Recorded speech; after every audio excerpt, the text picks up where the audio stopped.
Until you've had a concussion, you really, you know, can't imagine how that feels. It's like an out-of-body experience. That's really what it is. I mean, I've had times where I've been hit immediately, and I've seen stars like in the cartoons, where you'll see stars. I've been hit where I've seen black spots. I've been hit where I see two of you. So I see you're here and you're here.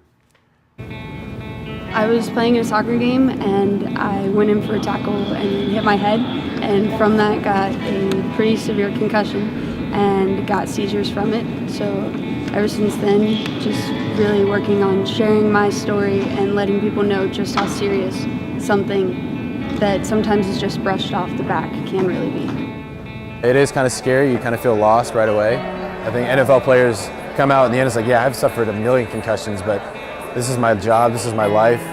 You want to succeed in this game. You want to be able to do everything you dreamed of as a kid, but you also want to keep yourself safe for the long run. It's crazy how much it can change your life, but it's also crazy how much it puts things in perspective. It's a devastating problem. You know, there's over 1.7 million traumatic brain injuries every year in the U.S. alone. 80% of those fit into the sort of the concussion range. Concussion is a hidden injury. It's unlike all the other injuries that you get in sports. You got a knee injury, you got an arm injury, a shoulder, whatever. I can look at that as a clinician, we can diagnose that, I can do the exam. But the concussion is locked away inside the skull, and we can't see what's going on. A concussion is one of the most mysterious injuries in the world of sports. But what is it exactly? How can we treat it, or more importantly, prevent it?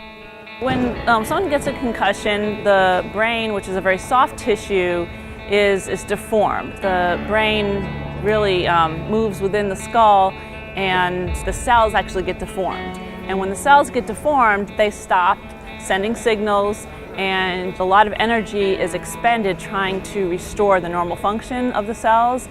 So that can put a toll on the cells and the tissue. So they're just not functioning optimally, and if they run out of energy, a lot of things can go wrong. Growing up, I never broke a bone, so I'm not sure what that pain feels like, but it was agonizing, honestly. Short term, you can have memory loss, headaches, problems with reaction time, sorts of things like that.